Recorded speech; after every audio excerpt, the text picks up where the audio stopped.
ప్రియమైన మిత్రులారా, మరొకసారి మిమ్మల్ందరినీ ప్రేమధార కార్యక్రమానికి సాదరంగా ఆహ్వానిస్తున్నాం. దేవుని దయలో, ఆయన మహాకృపలో మీరందరూ వర్ధిల్లుతూ క్షేమంగా మరియు సంతోషంగా ఉన్నారని మేము విశ్వసిస్తున్నాము. ఈ కార్యక్రమములు మీ ఆధ్యాత్మిక జీవితాలకు మేలుకరంగా ఉంటున్నాయని, అందరి సత్యాలు మీ జీవితాలను రూపాంతరం చెందే విధంగా చేస్తున్నాయని విశ్వసిస్తున్నాము. ఈనాటి పాఠంలో యోసేపు కనిన కలలను గూర్చి, యోసేపుకు మరియు యేసుక్రీస్తుకు మధ్య ఉన్న పోలికలను గూర్చి మనం తెలుసుకోబోతున్నాము. ఇక శ్రద్ధగా ఆ విషయాలను విందామా?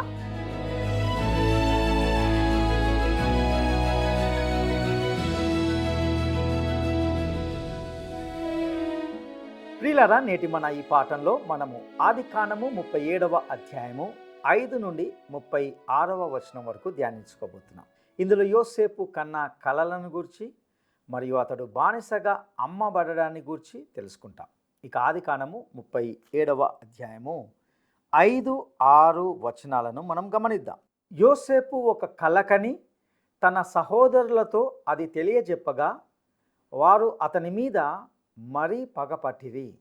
అతడు వారిని చూచి, నేను కనిన ఈ కలను మీరు దయచేసి వినుడి. ఇక్కడ అతని ప్రవర్తనను మనము ఎలా వివరించగలం? తన సోదరుల ద్వేషానికి దారి తీస్తుందని తెలిసినప్పటికీ అతడు తన తండ్రి దగ్గరకు వెళ్ళి వారు చేస్తున్నది ఎందుకు చెప్పాడు? ఈ ప్రపంచం ఎంత చెడ్డదో, అతని సోదరులు ఎంత చెడ్డవారో అతనికి తెలియదని నేను అనుకుంటున్నాను. ఆ సమయంలో అతడు చాలా అమాయకుడైన బాలునిగా ఉన్నాడనేది నా అభిప్రాయం. ప్రపంచ విధానాల గురించి తెలుసుకోవడానికి అతనికి చాలా సమయం పట్టింది, కానీ అతడు ఖచ్చితంగా నేర్చుకున్నాడు. చివరికి అతనికి ప్రపంచం గురించి మరియు మనిషి పట్ల, మనిషి దుష్టత్వం గురించి అందరిలాగే బాగా తెలిసి ఉండవచ్చు. అయితే అది ఇప్పుడు కాదు, తర్వాత ఆ విషయాన్ని మనం చూస్తాం. యోసేపు ఎలా కాపాడబడ్డాడో మీరు ఊహించవచ్చు. అతని తండ్రి తన ప్రేమనంతా రాహేలుపై కేంద్రీకరించాడు. అతడు ఆమెను మొదటి చూపులోనే ప్రేమించి 14 సంవత్సరాలు ఆమె కోసం పనిచేశాడు. ఆమె అతనికి ఒక బిడ్డను కనడానికి చాలా సంవత్సరాలు గడిచాయి. చివరికి లేక యోసేపు జన్మించాడు. అది యాకోబుకు ఎంతో ఆనందాన్ని కలిగించి ఉండాలి. కానీ ఇప్పుడు రాహేలు చనిపోయింది కాబట్టి అతడు తన ప్రేమను ఈ అబ్బాయిపై కేంద్రీకరించాడు. వాస్తవానికి అతడు అలా చేసి ఉండకూడదు. అతనికి ఇంకా పెంచాల్సిన కుమారులు ఉన్నారు, కానీ అతడు చేసింది అదే. యోసేపును ప్రేమించి అనుక్షణము కాపాడుతూ వచ్చాడు. ఇక ఆదికాండము 37వ అధ్యాయము 7, 8 వచనాలను మనం గమనిద్దాం. అదేమనగా, మనము చేనిలో పనలు కట్టుచుంటిమి, నా పన లేచి నిలుచుండగా మీ పనలు నా పనను చుట్టుకొని నా పనకు సాష్టాంగ పడెనని చెప్పాను. అందుకతని సహోదరులు, నీవు నిశ్చయముగా మమ్ము నేలెదవా, మా మీద నీవు అధికారి వగుదువా అని అతనితో చెప్పి, అతని కలలను బట్టి, అతని మాటలను బట్టి అతని మీద మరింత పగపట్టిరి. ప్రియులారా, వారు అతన్ని ఎంతగా ఎగతాళి చేశారో మీరు ఊహించగలరా?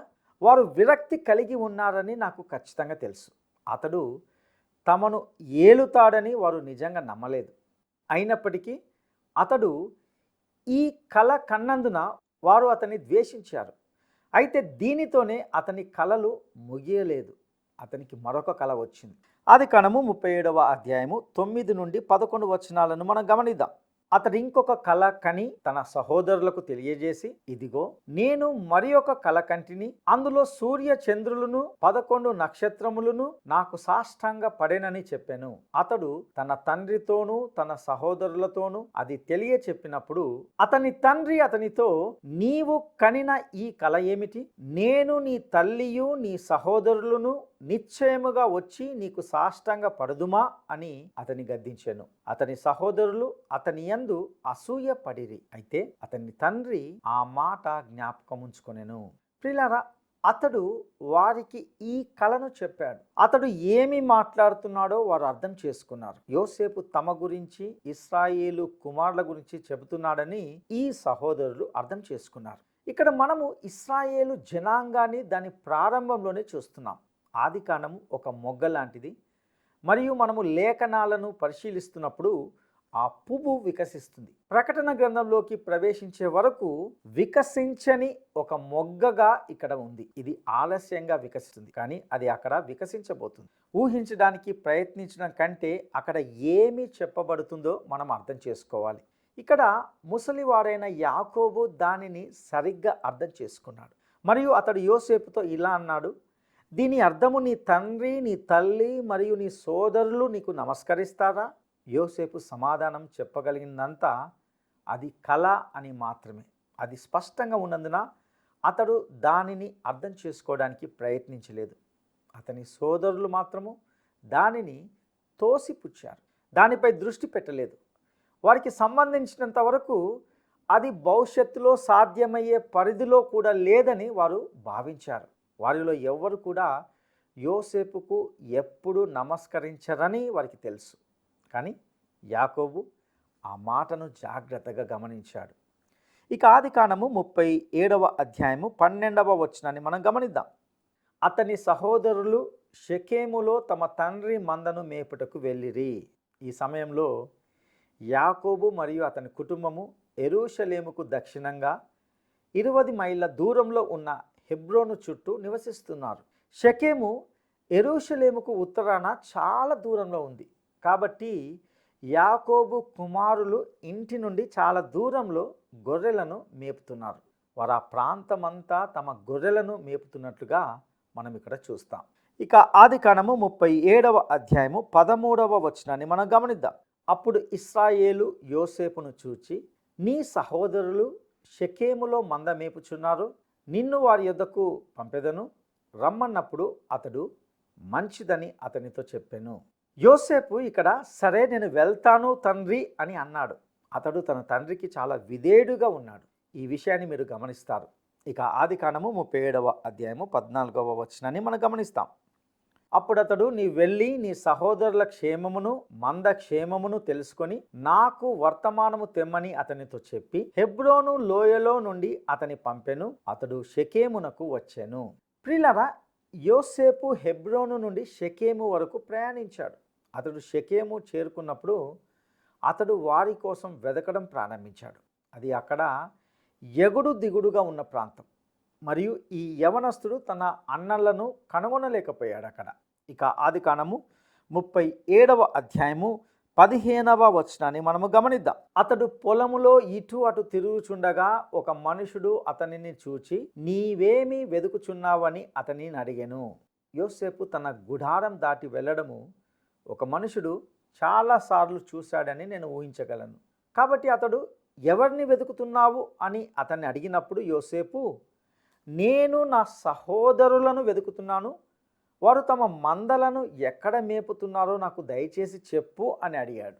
ఇక ఆదికాండము 37వ అధ్యాయము 16, 17 వచనాలను మనం గమనిద్దాం. అందుకతడు, నేను నా సహోదరులను వెతుకుచున్నాను, వారు ఎక్కడ మందను మేపుచున్నారో అది దయచేసి నాకు తెలుపుమని అడిగెను. అందుకు ఆ మనుషుడు, ఇక్కడ నుండి వారు సాగి వెళ్ళిరి, వారు దోతానుకు వెళ్ళుదము రండని చెప్పుకొనుట వింటినని చెప్పెను. అప్పుడు యోసేపు తన సహోదరుల కోసము వెళ్ళి దోతానులో వారిని కనుగొనెను.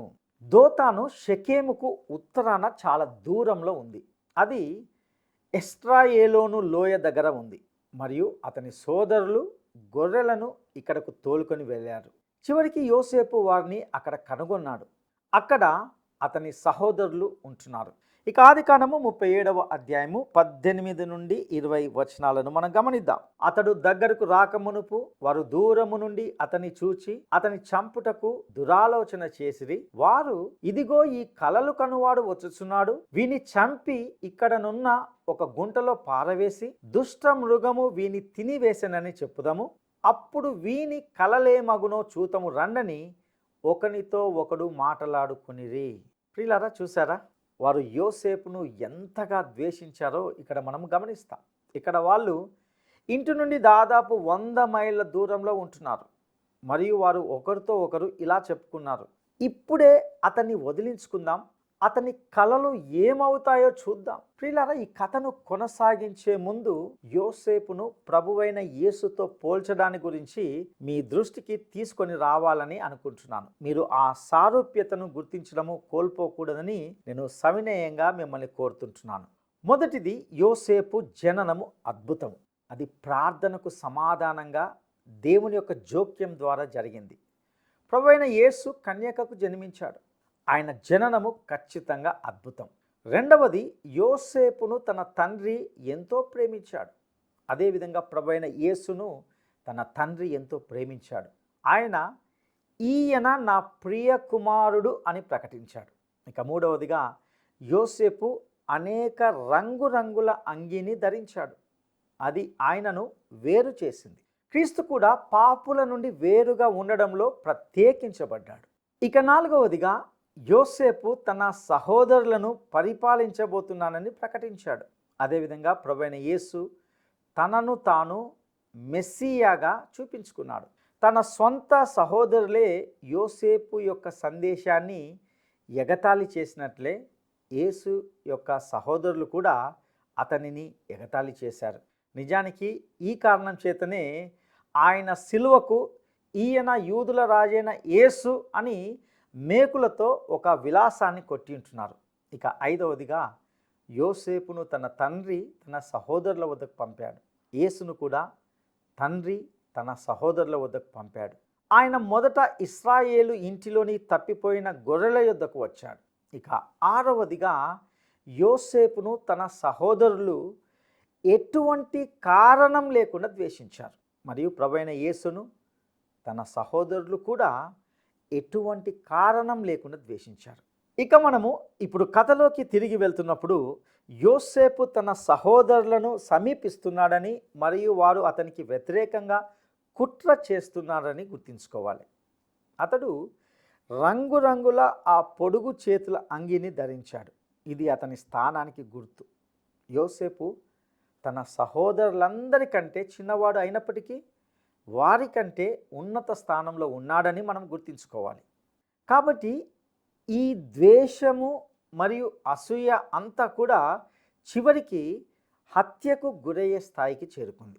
రూబేను ఇప్పటికే మొదటి సంతానంగా తన స్థానాన్ని కోల్పోయాడు. అయితే అతడు ఇక్కడ మంచి వెలుగులో ఉన్నాడు. అతనికి ఇతరుల కంటే పరిణతి చెందిన వివేచన ఉంది. ఇక ఆదికాండము 37వ అధ్యాయము 21వ వచనాన్ని మనము గమనిద్దాం. రూబేను ఆ మాట విని, మనము వానిని చంపరాదని చెప్పి వారి చేతులలో పడకుండా అతన్ని విడిపించెను. ప్రియులారా, రూబేను జోక్యం చేసుకోకపోతే వాళ్ళు యోసేపును అక్కడికక్కడే చంపి ఉండేవారు. ఆదికాండము 37వ అధ్యాయము 22వ వచనాన్ని మనం గమనిద్దాం. ఎట్లనగా, రూబేను అతని తండ్రికి అతనిని అప్పగించుటకై వారి చేతులలో పడకుండా అతని విడిపింపదలచి, రక్తము చిందింపకుడి, అతనికి హాని ఏమీ చేయక అడవిలోనున్న ఈ గుంటలో అతన్ని పడద్రోయుడని వారితో చెప్పెను. యోసేపును గుంటలో వేసిన తర్వాత కొంతసేపటికి అతన్ని గుంటలో నుండి బయటికి తీసి తన తండ్రి ఇంటికి తీసుకెళ్లడమే రూబేను యొక్క ఉద్దేశంగా ఉండింది. ఇక ఆదికాండము 37వ అధ్యాయము 23వ వచనాన్ని మనము గమనిద్దాం. యోసేపు తన సహోదరుల యొద్దకు వచ్చినప్పుడు వారు యోసేపు అంగిని, అతడు తొడుగుకొని ఉండిన ఆ విచిత్రమైన నిలువుటంగిని తీసివేసి, ప్రియులారా, యోసేపు ధరించిన ఆ అంగిని వారు ఎంతో ద్వేషించారు. ఎందుకంటే అది అతన్ని వారి నుండి వేరు చేసింది. కాబట్టి వారు యోసేపు నుండి ద్వేషించబడిన ఆ అంగిని అతని నుండి తీసేశారు. ఆదికాండము 37వ అధ్యాయము 24-25 వచనాలను మనం గమనిద్దాం. అతన్ని పట్టుకొని ఆ గుంటలో పడద్రోసిరి. ఆ గుంట వట్టిది, అందులో నీళ్లు లేవు. వారు భోజనము చేయ కూర్చుండి కన్నులెత్తి చూడగా ఐగుప్తునకు తీసుకొని పోవుటకు గుగ్గిలము, మస్తకియు, బోలమును మోయుచున్న ఒంటెలతో ఇష్మాయేలీయులైన మార్గస్థులు గిలాదు నుండి వచ్చుచుండిరి. ఇది ఆ దారిన వెళ్తున్న వర్తకుల గుంపు. ఆదికాండము 37వ అధ్యాయము 26, 27 వచనాలను మనం గమనిద్దాం. అప్పుడు యూదా, మనము మన సహోదరుని చంపి వాని మరణమును దాచిపెట్టినందువలన ఏమి ప్రయోజనము? ఈ ఇష్మాయేలీయులకు వానిని అమ్మి వేయుదము రండి, వాడు మన సహోదరుడు, మన రక్త సంబంధి కదా, వానికి హాని ఏమీయూ చేయరాదని తన సహోదరులతో చెప్పెను. అందుకు అతని సహోదరులు సమ్మతించిరి.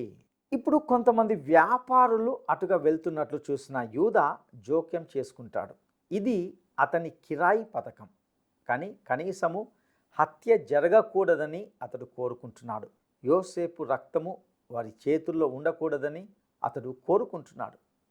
సోదరులు ఆ సూచనతో సంతృప్తి చెందారు, ఎందుకంటే వారు కోరుకున్నది అతన్ని వదిలించుకోవడమే.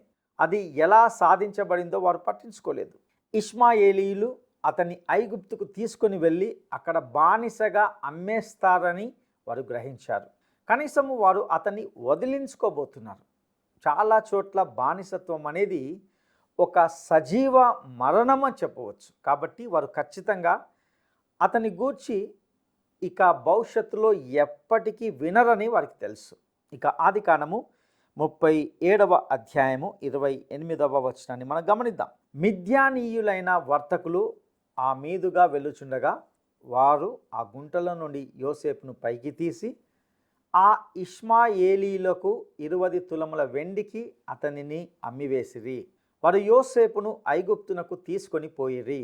ఈ సమయంలో మీరు బహుశా ఆదికాండములో వివరాలు నమోదు చేసిన మోషే ఒక మంచి నిర్ణయం తీసుకోవాలని ఆలోచిస్తున్నారా? ఎందుకంటే మొదట వారిని ఇష్మాయేలీయులు అని, తర్వాత మిద్యానీయులు అని, ఆ తర్వాత వారిని మళ్ళీ ఇష్మాయేలీయులు అని అంటున్నాడు. ఇంతకీ వారు ఎవరు? ఇది బైబిల్లోని లోపమా? ఒకరోజు ఒకానొక విద్యార్థి ఒక ప్రఖ్యాత దైవ సేవకుని దగ్గరికి వచ్చి ఒక చిన్న పుస్తకాన్ని ఇచ్చాడు. అందులో బైబిల్లో సుమారు 2000 తప్పులు ఉన్నట్లుగా ఒక జాబితా అందులో ఉన్నది. ఇంతకీ ఆ దైవ సేవకుడు దానిని జాగ్రత్తగా పరిశీలించిన తర్వాత కనుగొన్నది ఏమిటంటే, తప్పులు బైబిల్లో కాదు, ఆ చిన్న పుస్తకంలోనే ఉన్నాయని గ్రహించాడు.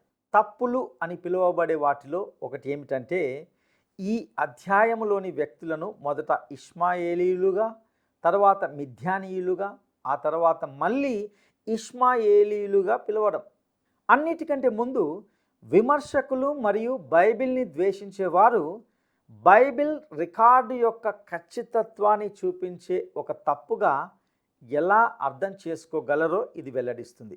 ఇంతకీ ఇష్మాయేలీయులు ఎవరు? వారు అబ్రహాము కుమారుడైన ఇష్మాయేలు వారసులు. మిద్యాను ఎవరు? వారు అబ్రహాము కుమారుడైన మిద్యాను యొక్క వారసులు. ఇష్మాయేలు అబ్రహాముకు హాగరు ద్వారా వచ్చిన కుమారుడు, మరియు మిద్యాను కెతూరా ద్వారా వచ్చిన అబ్రహాముకు కుమారుడు. వాస్తవానికి అబ్రహాము కెతూరాను షారా మరణం తర్వాత వివాహం చేసుకున్నాడు. కాబట్టి వారందరూ సోదరులే. వారు తమ సోదరుణ్ణి అమ్ముతున్న ఈ అబ్బాయిల గుంపుకు బంధువులు. ఈ సమయంలో ఎవరు ఇశ్రాయేలీలు అంటే యాకోబు సంతానం. వారు 12 మంది మాత్రమే ఉంటున్నారు. ఈ సమయానికి ఎంతమంది ఇష్మాయేలీలు ఉండవచ్చని మీరు అనుకుంటున్నారు? ఇష్మాయేలు ఇస్సాకు కంటే పెద్దవాడు కాబట్టి బహుశా 100 లేదా అంతకంటే ఎక్కువ మంది ఉండవచ్చు. ఎంతమంది మిద్యానీయులు ఉండవచ్చు? ఇస్సాకు తర్వాత మిద్యానీయులు జన్మించారు కాబట్టి వారు చాలామంది ఉండకూడదు. బహుశా వారు కూడా 1 డజను లేదా అంతకంటే ఎక్కువ మంది ఉండవచ్చు. ఇవి చిన్న సమూహాలు మరియు ఆ రోజు ప్రయాణము ప్రమాదకరమైనది. వారు ఎడారి దాటి ఐగుప్తుకు వెళ్తున్నారు. వారు రక్షణ కోసము వారందరూ ఒకటిగా కలిసిపోయారు మరియు వారు ఈ విధంగా ఒక గుంపుగా కలిసిపోయారు. వారు ఐగుప్తుకు వ్యాపార యాత్రకు వెళ్తున్నారు మరియు వారు బంధువులు కాబట్టి వారు ఒకరినొకరు అర్థం చేసుకున్నారు కాబట్టి ఒకరినొకరు కలిసిపోయారు. ప్రియులారా, దేవుని వాక్యము మంచి అర్థాన్ని కలిగి ఉండడానికి మీరు అనుమతిస్తే అది మీకు మంచి అర్థాన్ని, భావాన్ని అందిస్తుందని నేను దృఢంగా చెప్పగలను. మనము మంచి అర్థాన్ని కలిగి ఉండని ప్రజలం. బైబిల్లో ప్రజలు వైరుధ్యాలుగా భావించే దానికే అజ్ఞానము చాలా జోడిస్తుంది. పరిస్థితి ఏమిటో మోషే అర్థం చేసుకున్నాడని మరియు అతడు ఖచ్చితంగా తన గ్రంథాన్ని వ్రాసాడని మనం చూడవచ్చు. ఇక యోసేపును బానిసత్వానికి అమ్మేయడాన్ని చూస్తాం. ఇక ఆదికాండము 37వ అధ్యాయము 29 నుండి 31 వరకు గమనిద్దాం.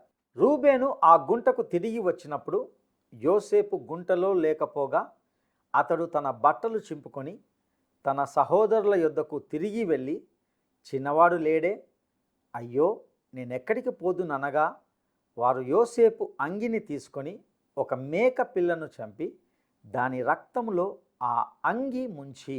వాళ్ళు నిజంగా ఏమి చేశారో రూబేనితో చెప్పారో లేదో లేఖనం మనకు చెప్పదు, కానీ వాళ్ళు అలాగే చేశారని నా అభిప్రాయం. మరియు వ్యాపారులు ఇప్పుడు చాలా దూరంలో ఉన్నందున వాళ్ళ వెంట పడడం వల్ల ప్రయోజనం లేదని వారు బహుశా చెప్పి ఉండవచ్చు. కాబట్టి యాకోబుకు చెప్పడానికి ఒక మంచి కథను అల్లడం లేదా ఆలోచించడానికి గూర్చి బహుశా అతడు వారికి సహాయం చేసి ఉండవచ్చు. ఆదికాండము 37వ అధ్యాయము 32వ వచనాన్ని మనం గమనిద్దాం. ఆ విచిత్రమైన నిలువుటంగిని పంపగా వారు తండ్రి యొద్దకు దానిని తెచ్చి, ఇది మాకు దొరికెను, ఇది నీ కుమారుని అంగి అవునో కాదో గుర్తుపట్టమని చెప్పిరి.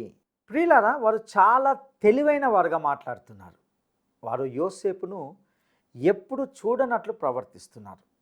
వాళ్ళు ఈ అంగిని ఇప్పుడే కనుగొన్నట్లు నటిస్తున్నారు. వాళ్ళకి ఆ ద్వేషపూరితమైనటువంటి ఆ అంగిని గురించి బాగా తెలుసు, కానీ వాళ్ళు దానిని గుర్తించినట్లు నటిస్తూ వాళ్ళ తండ్రి దానిని గుర్తించాడా అని అడుగుతున్నారు. యాకోబుకు అది ఎవరి అంగియో తెలుసు. అతడు సహజమైన నిర్ణయానికి వస్తున్నాడు మరియు సోదరులు ఏదైతే ఉద్దేశించారో అదే ముగింపునకు వస్తున్నాడు. ఆదికాండము 37వ అధ్యాయము 33వ వచనాన్ని మనం గమనిద్దాం. అతడు దానిని గుర్తుపట్టి, ఈ అంగి నా కుమారునిదే, దుష్టమృగము వానిని తినివేసెను, యోసేపు నిశ్చయముగా చీల్చబడినను. ప్రియులారా, ఇక్కడ మనము ఆగి దీనిని మరొకసారి జాగ్రత్తగా పరిశీలిద్దాం. వారు మేక పిల్లను చంపి ఆ రక్తాన్ని అంగిపై ఉపయోగించారు. మేకతో తండ్రిని మోసం చేయడం అంటే ఏమిటో మనము ఇంతకుముందు విన్నదాన్ని గుర్తు చేస్తుందని అనుకుంటున్నాను. రిబ్కా మరియు యాకోబు కుట్ర చేస్తున్నప్పుడు వారు రుచికరమైన మాంసం వంటకం కోసము ఒక మేక పిల్లను ఉపయోగించారని మరియు వారు మేక చర్మాన్ని తీసుకొని యాకోబు చేతులపై మరియు భుజములపై ఉంచి తన తండ్రిని మోసం చేయడానికి ఉంచారని గుర్తుందా? ఇప్పుడు యోసేపు సోదరులు కూడా తమ తండ్రిని మోసం చేయడానికి మేక రక్తాన్ని ఉపయోగిస్తున్నారు. ఆయన మరెవరో కాదు, ఈ యాకోబునే. వారు ఆ అంగిని అతనికి ఇచ్చి, నీవు దానిని గుర్తించావా? మేము దానిని అక్కడ పర్వతాల్లో కనుగొన్నాము, అది ఒక అడవి మృగమునకు దొరికినట్లుగా కనిపిస్తుంది అని చెప్పారు. ముసలివాడైన యాకోబు తన కుమారుడు నిశ్చయంగా చంపబడ్డాడని ఒక నిర్ధారణకు వచ్చాడు. దీనిని జాగ్రత్తగా గమనించండి. యాకోబు తాను మోసం చేసిన విధంగానే మోసపోయాడు. గలతీ పత్రిక 6వ అధ్యాయము 7వ వచనం ఈ విధంగా చెప్తుంది, మోసపోకుడి, దేవుడు వెక్కిరింపబడడు, మనుషుడు ఏమి విత్తునో ఆ పంటనే కోయును.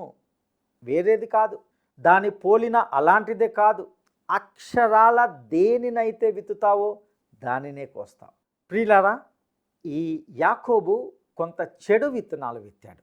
అతడు మోసాన్ని ఉపయోగించాడు.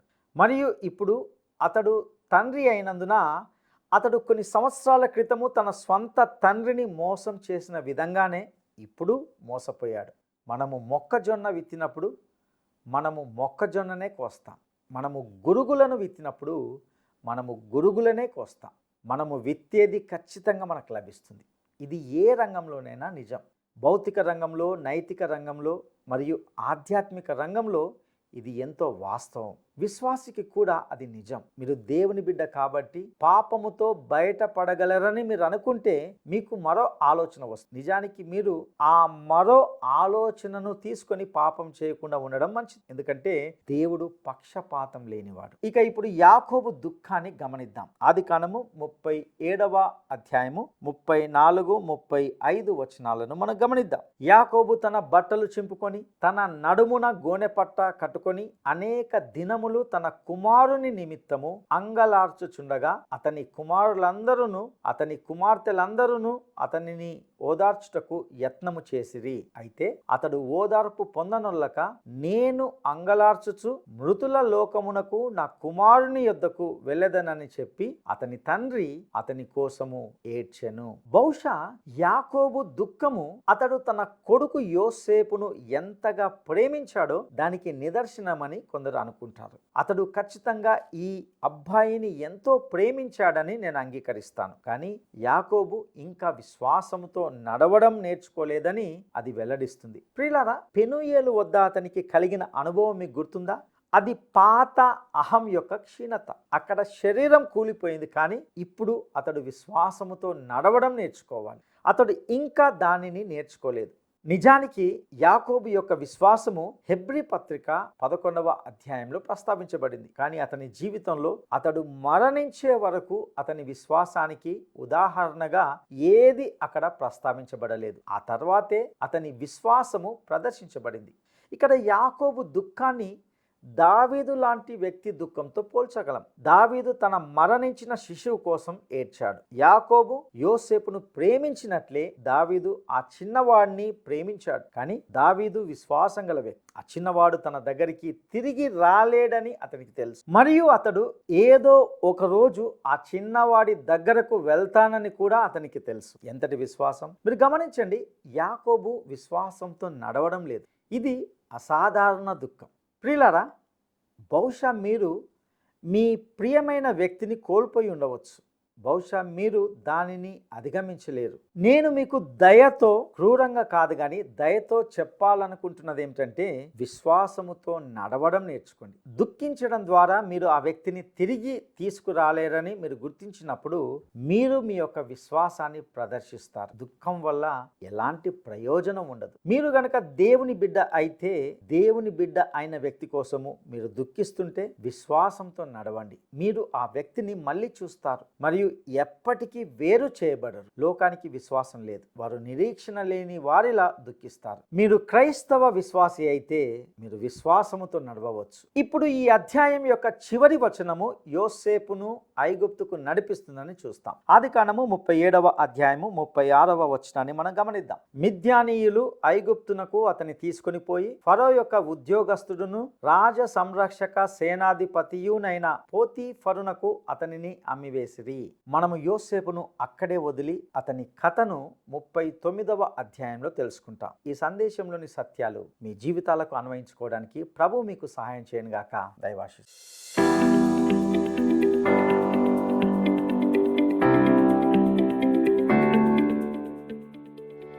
యాకోబు వేసిన పానార్పణము గురించిన ప్రత్యేకత ఏమిటి? యాకోబు వేసిన పానార్పణము గురించిన ప్రత్యేకత ఏమిటి? 1. ఇది రక్తబలికి గుర్తు. 2. పాప క్షమాపణకు గుర్తు. 3. పూర్తి సమర్పణకు గుర్తు.